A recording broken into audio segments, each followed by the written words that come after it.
पश्चिम बंगाल में 15 साल के बाद में अब ममता का शासन खत्म होने जा रहा है। भाजपा ने वहां धमाकेदार वापसी ही नहीं की है, बल्कि 77 से सीधे 200 के आंकड़े तक पहुंच गई है। असम में भाजपा लगातार फिर विजेता के रूप में उभरी है और सत्ता बनाने जा रही है। और महत्वपूर्ण बात है, दक्षिण के राज्य पुडुचेरी जो हमेशा तमिलनाडु के चुनाव परिणामों के साथ चलता है, वहां भी भाजपा अपना मुख्यमंत्री बनाने जा रही है। यह बहुत महत्वपूर्ण बात है।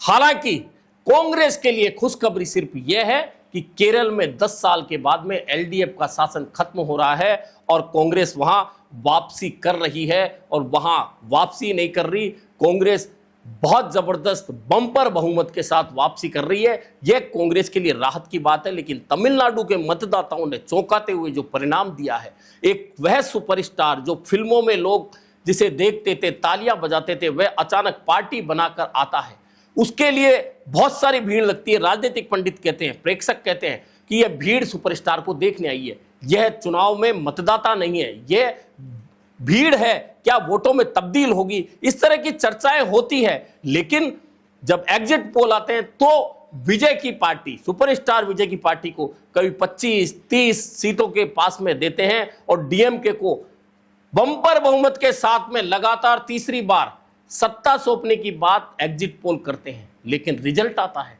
तो रिजल्ट देखिए, रिजल्ट बिल्कुल ही बदला हुआ आता है।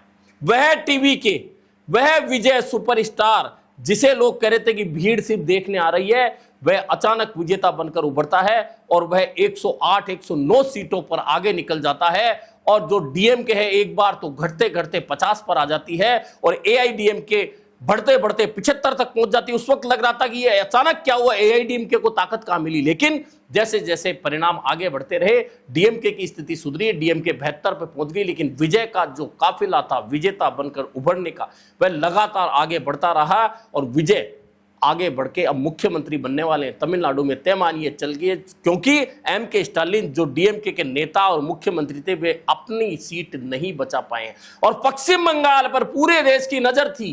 पश्चिम बंगाल में जो कमाल हुआ है, हालांकि यह लग रहा था कि कांटे की टक्कर में बीजेपी कहीं ना कहीं आगे निकल सकती है, लेकिन ऐसा नहीं लग रहा था कि टीएमसी या ममता बनर्जी इतनी कमजोर हो जाएंगी कि वे 100 सीटों तक भी पहुंचने में बहुत मुश्किल हो जाएगी। स्थिति यह है कि ममता बनर्जी भवानीपुर सीट पर इस समय बहुत मामूली अंतर से आगे हैं। हो सकता है फाइनल रिजल्ट में वे अपना चुनाव लूज कर जाएं, यानी कि चेहरा बचाने की स्थिति भी ममता बनर्जी की नहीं रहेगी।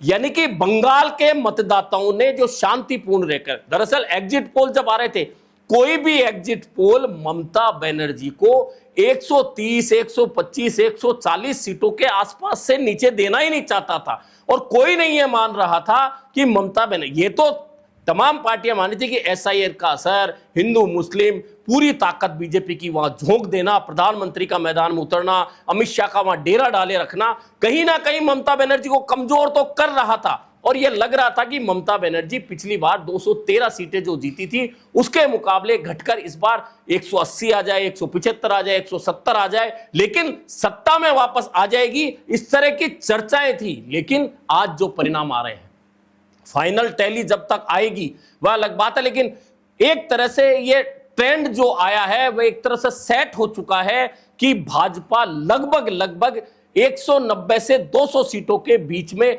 अंतिम आंकड़ा रहेगा और ममता बनर्जी 100 सीटों तक पहुंच भी सकती है, उससे पहले रुक भी सकती है, यह है। लेकिन जो दुर्गति हुई है इन राज्यों में, आसाम में और पश्चिम बंगाल में, वह कांग्रेस की हुई है।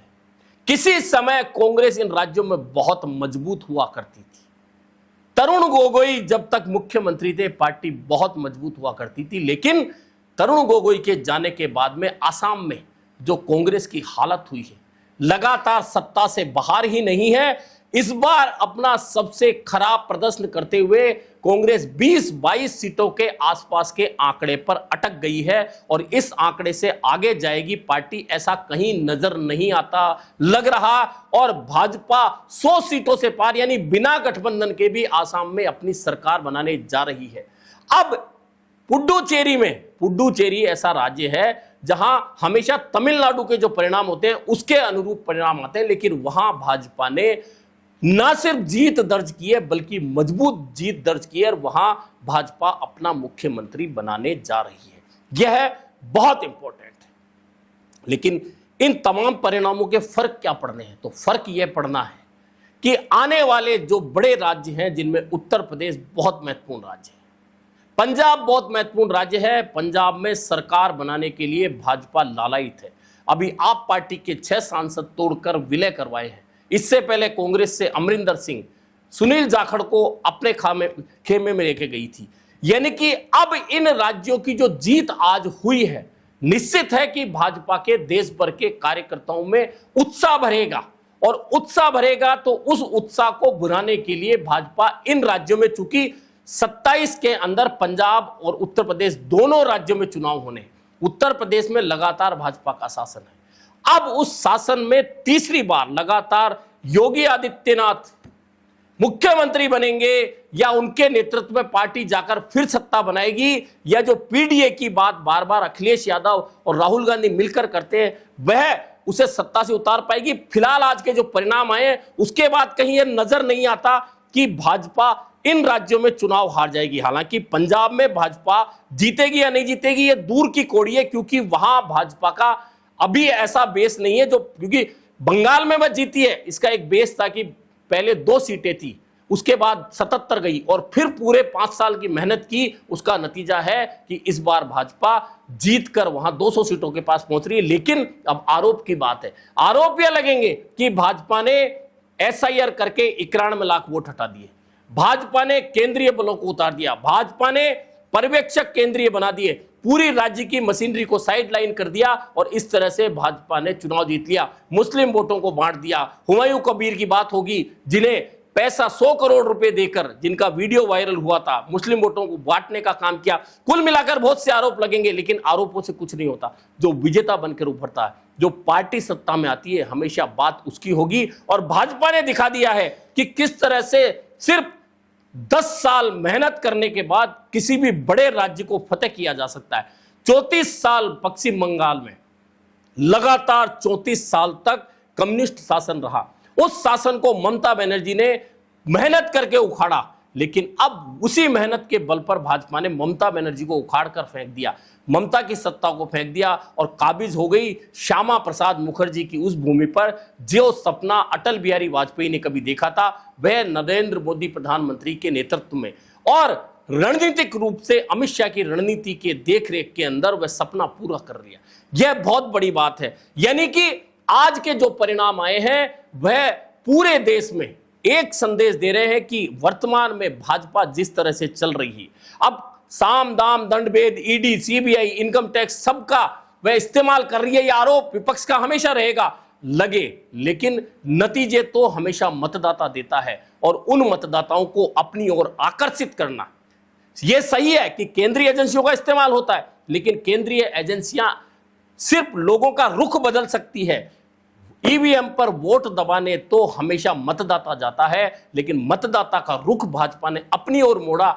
महत्वपूर्ण बात यह है, किस वजह से मोड़ा, क्यों नहीं मोड़ा, यह अलग बात है, लेकिन भाजपा विजेता बनी है, भाजपा विजय लेकर आगे बढ़ रही है। भाजपा का विजय रथ अब आप नॉर्थ ईस्ट में पूरे में चले जाइए, बंगाल, बिहार, उड़ीसा, आसाम से लेकर तमाम छोटे राज्यों में पूरी तरह से भाजपा का राज हो गया है। और किसी समय कांग्रेस जिन राज्यों में बहुत ज्यादा मजबूत हुआ करती थी, वहां कांग्रेस खत्म हो रही है। केरल में कांग्रेस खुशी मना ले कि बंपर बहुमत के साथ में वह सत्ता में आ रही है 10 साल के बाद में, लेकिन वहां भाजपा से उसकी टक्कर नहीं थी। यानी कांग्रेस जहां भी जीत रही है वह अन्य दलों के खिलाफ जीत रही है, और भाजपा तमाम, चाहे वह कांग्रेस हो चाहे और दल हो, उनके खिलाफ एक मजबूत रणनीतिक तरीके से आगे बढ़ रही है और लगातार जीतती जा रही है। ऐसे में अब देश की राजनीति का जो मूड है वह आप हिंदू मुस्लिम और अन्य बातों से अलग हट चुका है। लोग कितना भी कहें कि हिंदू मुस्लिम करके भाजपा जीत रही है, लेकिन लोग पसंद कर रहे हैं उस हिंदू मुस्लिम लड़ाई को, तो निश्चित मानिए कि अन्य पार्टियां अगर भाजपा के रास्ते पर चलकर उसे रोकने का प्रयास नहीं करेंगी तो भाजपा फिलहाल आज की स्थिति में रुकने वाली नहीं है और भाजपा लगातार विजेता के रूप में आगे बढ़ती रहेगी। और कांग्रेस लगातार रणनीतिक गलतियां करते करते जिस तरह से समर्थी बहुत थोड़े से राज्यों में रह गई, आज उसका चौथा मुख्यमंत्री बनने की स्थिति केरल में आई है, यह सही है। लेकिन जो पार्टी 3 लोकसभा चुनाव में लगातार लड़ने के बावजूद 44, 52 और 99 तक पहुंचे और फिर भी वह यह नहीं समझ पाए कि आखिर उससे गलती कहां हो रही है, उस गलती को सुधारना कैसे है, तो वह पार्टी पूरे देश में राज करने के बारे में अगर सोचती है तो यह उसकी बहुत बड़ी भूल है और यह भूल ही कांग्रेस को लगातार हार की ओर धकेल रही है। अब आप सोचिए, प्रियंका गांधी को आसाम के चुनाव की जिम्मेदारी देने के बावजूद अगर पिछला स्तर भी कांग्रेस कायम नहीं रख पा रही है तो कहीं ना कहीं कांग्रेस बहुत बड़ी रणनीतिक भूलें कर रही है और ये रणनीतिक भूलें अगर अब भी सुधार नहीं की गई तो आगे चलकर कांग्रेस को और ज्यादा नुकसान उठाना पड़ेगा।